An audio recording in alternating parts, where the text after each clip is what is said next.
What is it about less expensive OTF knives that makes people ask questions and have doubts that they wouldn't ordinarily have? Is it because they don't believe that you can get a good out the front knife for less than $200-300? Or is it that their country of origin causes some questions to come about? Today, I'm going to give my thoughts about 3 knives from TACCOM, and they're all 3 OTFs that I think are very high quality. Let's talk about why.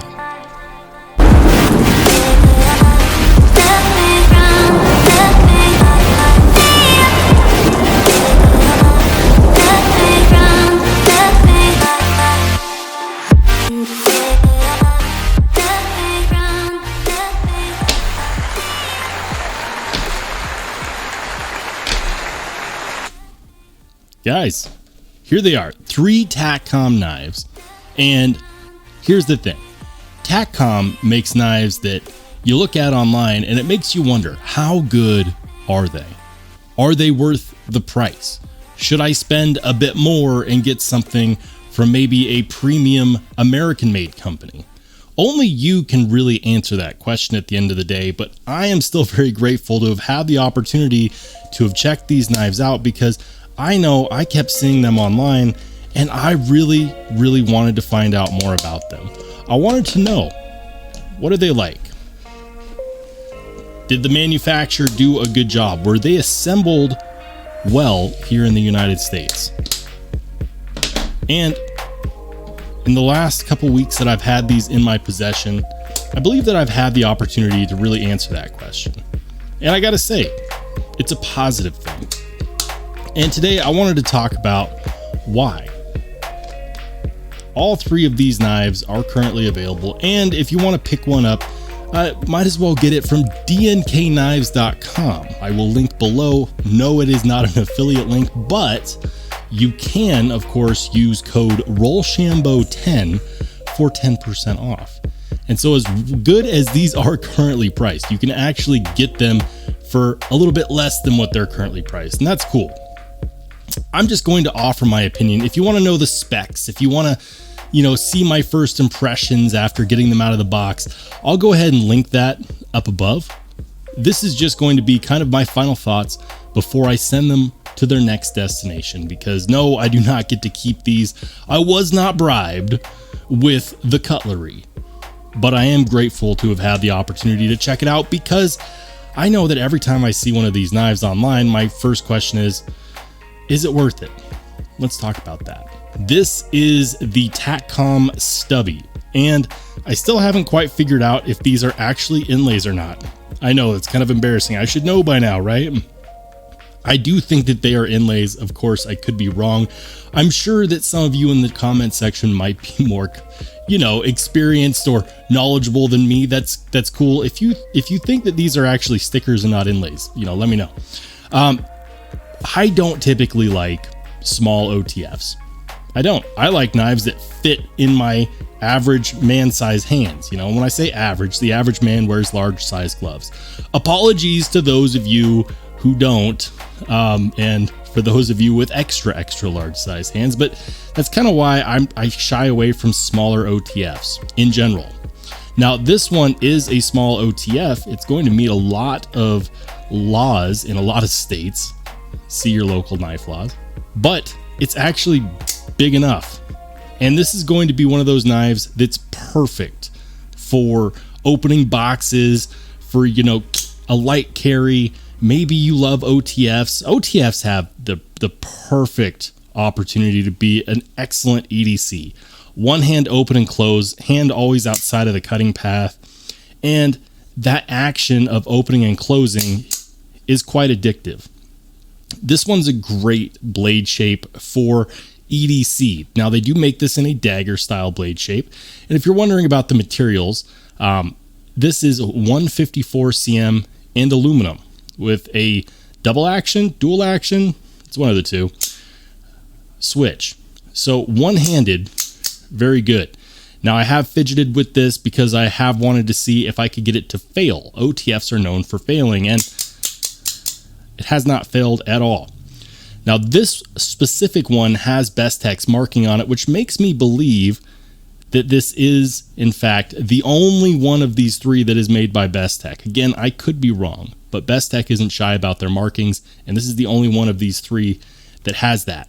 Bestech has some amazing OEM capabilities. They do a really good job. Having handled plenty of Bestechs, I can tell you that. This one is very well made, and I'm not afraid to say that because so far my experience has been good. The action, snappy. The lockup, I would say that it's just as good or on par with a microtech, and that's to say that, you know, it's got the signature OTF blade play. You know, unless you're looking at a Grant and Gavin Hawk deadlock, you're going to experience some blade play.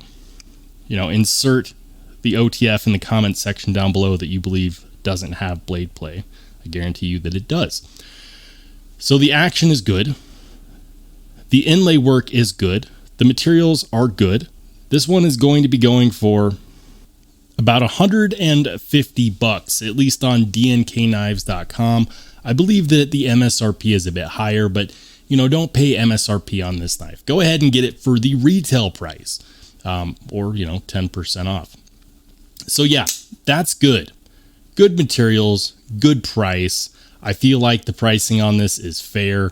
And to be clear, these are all assembled here in the United States, but their parts are manufactured in China. So assembled here, but the parts are made in China.